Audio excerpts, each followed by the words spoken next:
Hello বন্ধুরা, welcome to আরকে sports. আশা করি তোমরা সবাই সুস্থ ও ভালো আছো।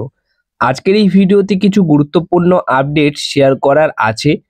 প্রথম যে আপডেটটা শেয়ার করব সেটা হচ্ছে মোহামেডানের বিরুদ্ধে ইস্টবেঙ্গল এফসি দলের যে ম্যাচটা হয়েছিল সেই ম্যাচে নন্দকুমার শেখর তিনি তো রেড কার্ড দেখেইছিলেন, তো তাকে তো শাস্তি দেওয়াই হবে।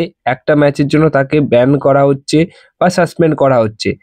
কিন্তু নারেন মহেশ সিং, যিনি কিনা ওই ম্যাচে ওই ঘটনার পর যে আচরণটা করেছিলেন, যেরকম বোতলে লাথি মারা, তারপর বেরিয়ে যাবার পরও বলে লাথি মারা, এই বিষয়গুলো কিন্তু সব দেখেছে। এখন কিন্তু আইএসএল কমিটি তার উপর কিন্তু একটু বেশি শাস্তি দিতে চলেছে বা বেশি শাস্তি প্রয়োগ করতে চলেছে, যাতে করে তিনি এই রকম ঘটনা পরবর্তী সময়ে আর না করে। তো নারেন মহেশ সিংকে কিন্তু একটা ম্যাচের জন্য নয়, 2 থেকে 3টে ম্যাচের জন্য তাকে সাসপেন্ড করতে পারে আইএসএল কমিটি।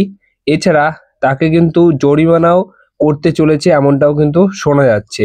তো সব মিলিয়ে কিন্তু নন্দকুমার শেখর খুব বেশি শাস্তি না পেলেও নারেন মহেশ সিং কিন্তু বড়সড় শাস্তি পেতে চলেছে আইএসএল কমিটির কাছ থেকে তার ওই রকম আচরণের জন্য। এবার নেক্সট আপডেট যেটা দেওয়া রয়েছে সেটা হচ্ছে জ্যামি ম্যাকলারেনকে নিয়ে। তো দেখো, জ্যামি ম্যাকলারেন অবশ্যই মোহনবাগান দলের সেরা ফুটবলার, আস্তে আস্তে নিজেকে প্রমাণ করার চেষ্টা করছে। তো সব মিলিয়ে তাকে তো অনেকেই অনেক মেসেজ করে তার সোশ্যাল মিডিয়া হ্যান্ডেলে, মানে ইনস্টাগ্রাম, টুইটারে। তো সেই মতো তাকে যেরকম ম্যাচ জেতার পর অনেকেই অনেক উইশ করে, ভালো ভালো মেসেজ করে। তো সেই রকমই একটা মেসেজ দেখলাম যে তিনি রিপ্লাই দিয়েছেন।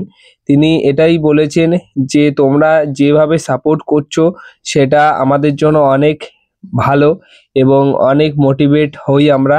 এইভাবেই সাপোর্ট করতে থাকো এবং আমরা খুব তাড়াতাড়ি আইএসএল এর 1 নম্বর যে স্পট রয়েছে বা 1 নম্বর যে জায়গাটা রয়েছে সেই জায়গাটায় আমরা ফিরে আসবো বা আমরা চলে আসবো, সেটাই কিন্তু আমরা প্রমিস করছি।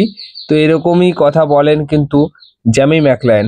তো জ্যামি ম্যাকলারেন কিন্তু সমর্থকদের এটা উপহার দিতে চাই যে 1 নম্বর পজিশনে আবার চলে আসার যে জায়গাটা সেটাতে আসতে চাইছে এবং সেটাই বড় উপহার হিসেবে সমর্থকদের দিতে চাইছে জ্যামি ম্যাকলারেন। নেক্সট আপডেট যেটা রয়েছে মোহনবাগান দলের ডিফেন্স নিয়ে। মোহনবাগান দলের ডিফেন্স নিয়ে বেশ একটা চিন্তা ছিল, কিন্তু এখন যে ডিফেন্স তৈরি হয়েছে, ডিফেন্সে টম অ্যালড্রেড এবং অ্যালবার্তো রদ্রিগেসের যে জুটিটা তৈরি হয়েছে, তাতে কিন্তু এই ডুও মোহনবাগান দলের ডিফেন্সের সেরা ডিফেন্স তৈরি হয়েছে বা এখন আমরা বলতেই পারি। তো এই ডুও এতটাই ভালো পারফরমেন্স করেছে, মানে না বললেই নয়, কারণ এই ডুও মানে টম অ্যালড্রেড এবং অ্যালবার্তো রদ্রিগেস একসাথে 4টে ম্যাচ খেলেছে, যেখানে একটা গোলও কিন্তু কনসিড করেনি। শুধুমাত্র একটা গোল খেয়েছে, সেটা সেট পিসে, আর সেই গোলটা কিন্তু হুগো বোমসই করেছিল। তো ওই গোলটা যদি না হতো তাহলে কিন্তু কোনো গোলই খেত না পরপর। শুধুমাত্র একটা গোলই খেয়েছে, কিন্তু 4টে গেমে বা 4টে ম্যাচে কোনো রকম গোল খায়নি এই ডুও। মানে সেরা পারফরমেন্স কিন্তু করছে এই ডুও।